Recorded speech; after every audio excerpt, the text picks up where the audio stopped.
If you look at a piece of property that you bought 50 years ago and what it cost and what it's selling for today, you go, I don't believe it, why? Police, fire, emergency services, it goes on and on and on. And they don't, in most cases, make any profit. But the fact that free societies take care of their citizens, their population. If you look at countries that don't take care of their citizens, you see huge poverty. You see people escaping from those countries for a better life. That's what it comes down to, that it's a loser and the citizens have to pay for it. Our taxes go up all the time. What we pay on our income goes up, but what we've made goes up. I mean, this area, as well as huge amounts of other areas, are losers. And that's what we pay for. And I don't have any problem under basic economics understanding what this pen cost. If it was designed 50 years ago and hasn't changed, it was probably selling for 7 cents. Today it sells for $5 and somebody goes, why? The cost, the cost, the cost. That's all I have to say. Thank you. Jim, do you have anything to add here before we move on to the next agenda? Moving back to this idea of a phased approach, one of the advantages of doing this cautiously and with financial data coming back is the need to tap into our population that we serve and begin the process of a dialogue with them about what it takes to expand our services. And that will take some time. It can't happen overnight. And so the whole aspect of working with the public hearings, public discussions, public pamphlets on the buses, discussing, for example, and the other will take time. The other thing I was going to say is that routes that are used for commuting for whatever purpose have maybe a different dynamic than the general public service model, because many of the commuters can pass along the cost, or the commuters are already employed and therefore can absorb the cost. So that's why the commuter route can charge a higher price than might be practical on the internal things. So I think one of the things we're testing with the 411 and the 412 is, can the commuting population that uses that, with exceptions maybe for students at half price or something like that, can that give us a 8% return on the cost of doing so? And if it gives us an 80% return, great. You know, then we've found a gold mine. But if it gives us a 10% return, well, it's still 10% on the commuter routes. And then we see whether that's also practical on the non-commuter routes, on the inner city routes. We don't have big cities, but the circulation routes within the island. So one thing I think we should be cautious of as a board is that if our rationalization for charging fares is to expand service, and what we're hearing from rural communities that charge fares is that the system barely pays for itself, that we can't use that or promise that to the community. Because if charging fares is a political thing and not a business thing, and it's not actually generating as much money as we are hoping, you can't use that as a rationalization to say, well, we'll restore Saturday service. Because you can't restore service when you're operating at a loss. And if this system operates at a loss, and we choose to do it for political reasons, then I would caution us at all to say this is how we're going to move forward and start to restore service. Because you can't pay for something with nothing. We have to be careful how we're communicating these things, and we're saying two things at the same time. And that's stressful also for me. Okay. I would like to move this meeting along. Yeah, we're already. Yeah, we're already past. well, we don't have a end time advertised here. We have a start time. They do. Mine says we start at 9:30. where does it advertise that we have ending time? I think that was a conscious decision not to put an ending time because we saw that. We have I anyway have a hard stop time, so we have meetings at the county. Okay, so what is your hard stop time? My hard start time is noon. Noon. Okay, then it's time for us to move on. Mr. Chairman? Yes, sir. Just a procedural thing or process thing. Could I ask that the board suggest to Ryan where the board would like the peer review group maybe to go next with this discussion and the information they've heard? Is there another step to this that the board would like to look at or like to consider? Would each of you like to comment on that? It's a good question. Where do we go from right now for DOT to assist us with this? My goal all along has been, how much is it going to cost us to implement it? How much can we expect on return, not percentage, nothing? Don't you think that's going to be an internal analysis with us? That would be fine as well. Okay. Jill, you have Okay. 10 seconds. I think most of my questions are internal. I want to get a better handle on the cost of running the fare system, all costs associated with that, and then what we will collect anticipated from that system based on the $2 rate model, both system-wide and then just on the connector routes. And then I'd like to explore what's available in terms of contracting. However, I think that's a conversation that we need to also involve Jackie Henderson in, because my suspicion would be that it will take other agencies in order to make that profitable for them, but I am interested in that. I think that fare-free in urban areas, a model to explore whether you can have fare-free just in urban areas is interesting, since they pay the bulk of the tax from there.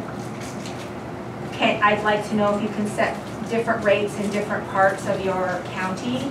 So for example, where we know that Whidbey is highly subsidizing the transit system, what would be the possibility of having a higher fare on Camino because they're not prepaying for the system? And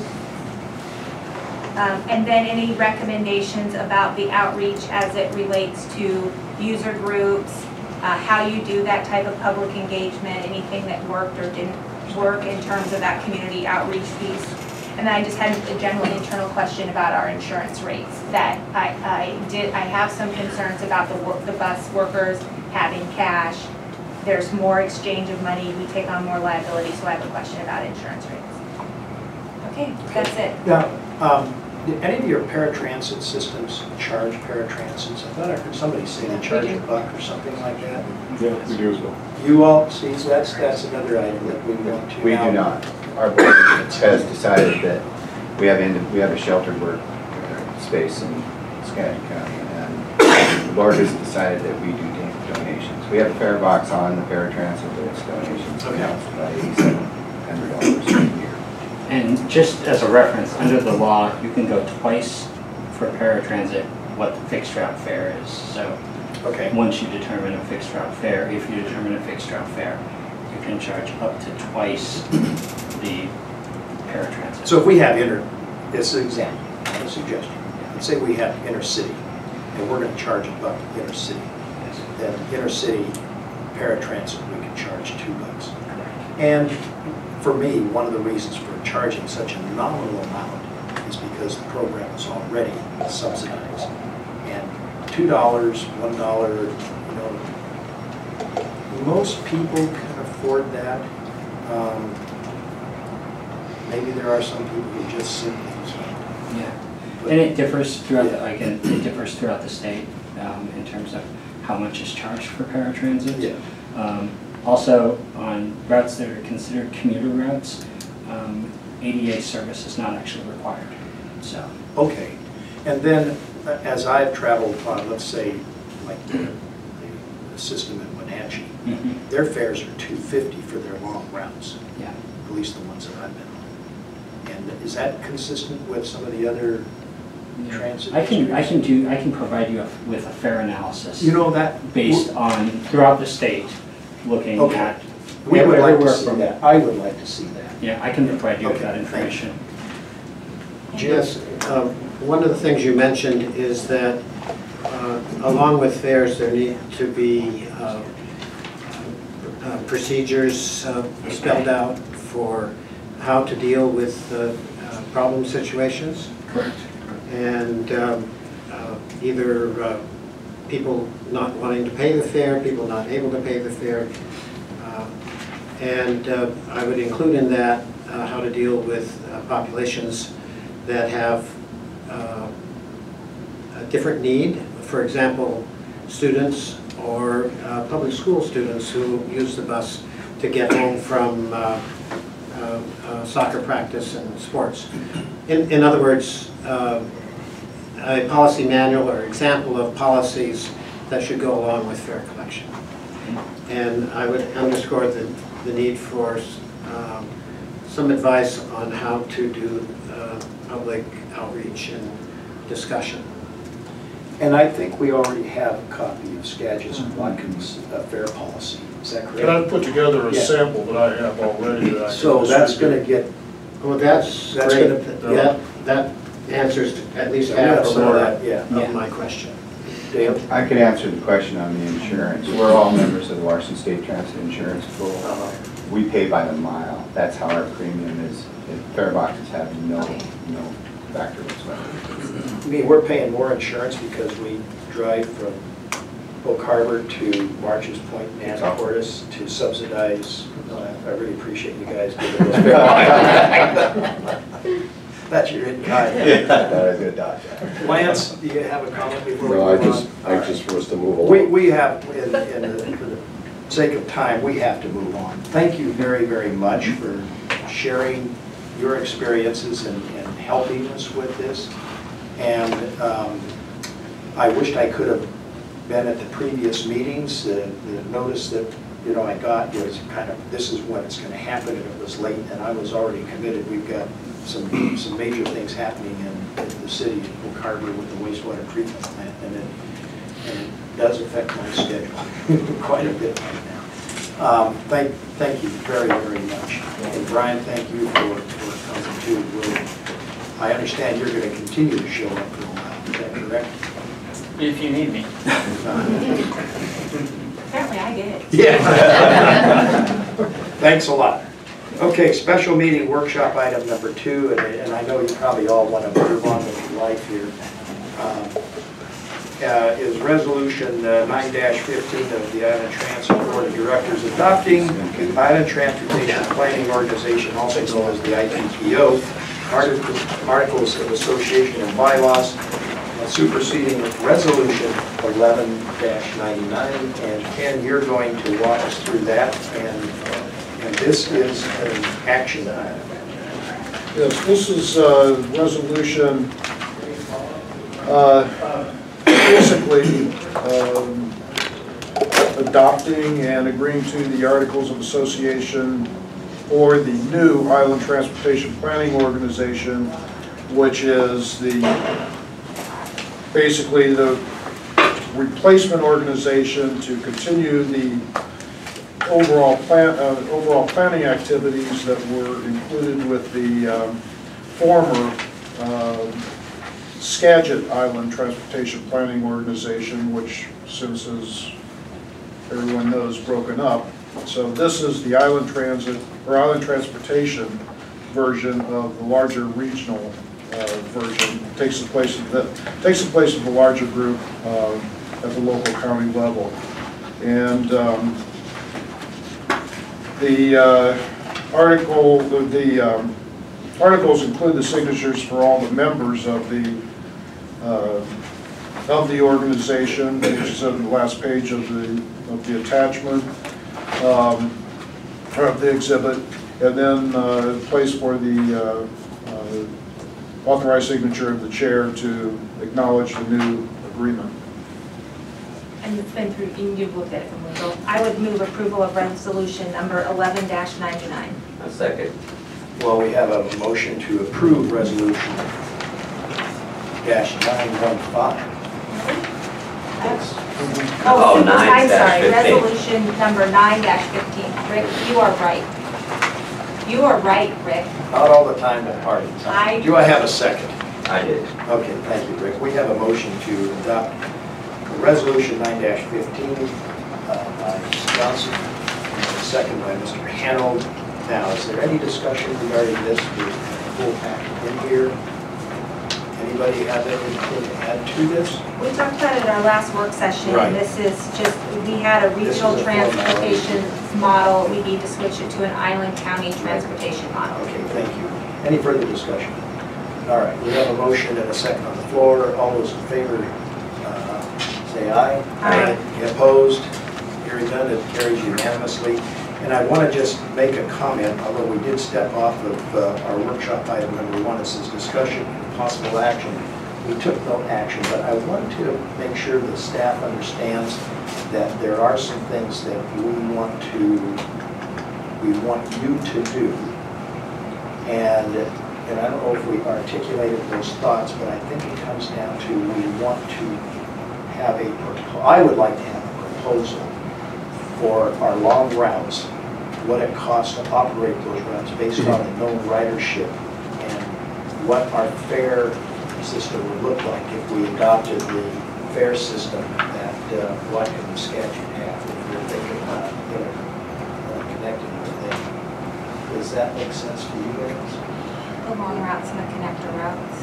Yes, and also Yeah. connector routes. The connector routes, for yeah. projected or possible revenue and projected operating costs. And also, there's another point to that too. The continued analysis, underscore analysis and discussion with Skagit, and possibly, well, for the RFP to contract out the Stanwood, Skagit Station, and Everett, that kind of thing. We may have a little nugget in there that works in our favor. We went through that little discussion and analysis with you, Paul. But there still may be some life in still keeping, and I did share this with Paul, there may be some benefit for us and still be able to have Skagit or community take care of those long routes in their area and have some of those funds come out of the 412. And I think that can't brief you on the discussion. That applies to 412. The 412, yeah, it's 412. Okay, so now we have on our agenda an executive session. We need to go into this executive session. There's a question to my left. Excuse me, I'm sorry. Mr. Chair, before you go into executive session, and once again, I know as much as you really in your heart want me, I'm not going to be invited. So, I have a few questions. I don't have it in my heart. No, Okay. anybody understand? I had some questions regarding the RFP 03-15, and that's the request for proposal on the collective bargaining services. I promise I won't take any more than 5 minutes, but perhaps you could answer a few questions I have? Sure. Okay. The first one is there a budget for the cost of this labor consultant? Is there a budget, or is it open-ended? As far as the monies that... What I understand about this, we don't know. Excuse me.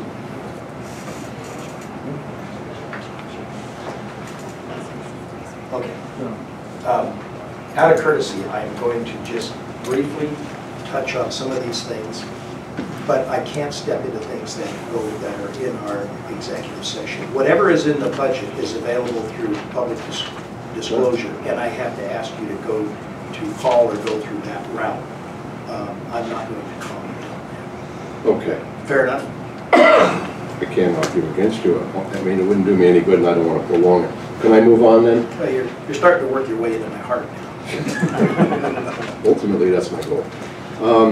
I wonder why, at this point, there's a need, and I said this before, to contract for a labor consultant when the negotiations have been productive up to this point, and there's been numerous sessions of negotiations. They've been productive, non-contentious, and quite collaborative. And I think the CEO and then any others that have been in there would not disagree to that. If it was the opposite, negotiations were stalled, there's no progress being made, issues were at an impasse, I could understand that. But to employ a consultant at the stage where there isn't a legitimate reason to say we can't go any further. And I think what's going to happen is this board will agree to hire the largest law firm in our state, based in Seattle, that represents most medium to small-sized public transit agencies statewide. And Island Transit is going to spend a ton of money before this is over. Even if you think you'll have it under control, hopefully somewhere down the road you won't be saying, oh my God. I know this firm, and I believe they're good in what they do. With that said, they're also very expensive. To hire them at this stage, I really think is irresponsible to, as one board member said, the citizens of Island County and the taxes they pay. Okay, there's a lot of comments and questions to that topic. There's been no decision made yet. There's no decision made. No, but it will be tomorrow. Well, I'm not gonna, I can't read anybody's mind, but If not tomorrow, sometime next week, because it was extended, the deadline, by 10 days. Right? Any action would have to be done in an open meeting by the board. So. Okay, I'm just saying, I mean, if I was in Vegas and there was a betting line on this, I know who I'd be betting okay, on. put your money on that. Go to your next that question, firm because I in got to Seattle. move on to this executive All right, session. last thing, Island Transit has a CEO who has a staff. That's what the staff gets paid to do. Let them do their job until the 5 board members with all your experience in labor contract negotiations determine their staff here is no longer capable of getting a decent contract for Island Transit. That's all I'm asking. I'm on record with the staff of having a resolution that is fair to the employees, the members of the union, and to the administration and the survival of this system. Good. That's a public record. Good. And with that, I appreciate your comments. And you've always been in my heart. We get along fine, okay? Chair, honestly, I'm a little bit uncomfortable with this line of questioning at the table. This is involving union, labor organization negotiations and management negotiations. And I don't think we should be doing that in a public forum. And quite I'm very uncomfortable with respectfully, this. you know better, sir. Okay. You know, Time well, out, I just, time out. not time out, you know better. These are union negotiation issues. Our union strategy and negotiation strategy belongs to the board, and you know better. So And management rights belong to the board. You know, here we go with the comments, I know better. I've asked questions about, this agency doesn't have money. I second. Okay. We have a motion and We a have a second. motion for, we are going into executive session. Thank you, Jill, thank you, Rick, Jim, thank you, Lance. 10. I'm 10. Okay, Brian, thanks a lot. Brian, appreciate all your hard work. Thank you. That was good. Hope we didn't beat you up too bad. We're going to be in executive session for no longer than 10 minutes. We're going to put you in the other room. Okay, good.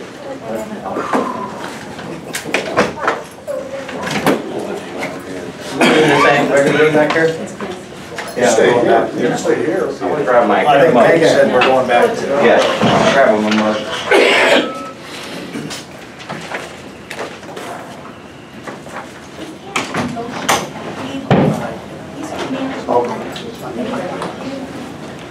Turn the lights on.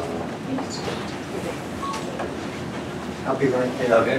Take care, Gail. Thank you, Cam. Gail? You too. Thank you. Our meeting's 1 o'clock. I'm not sure when Tiger will get here, but between 1 and 2, I told him. Okay.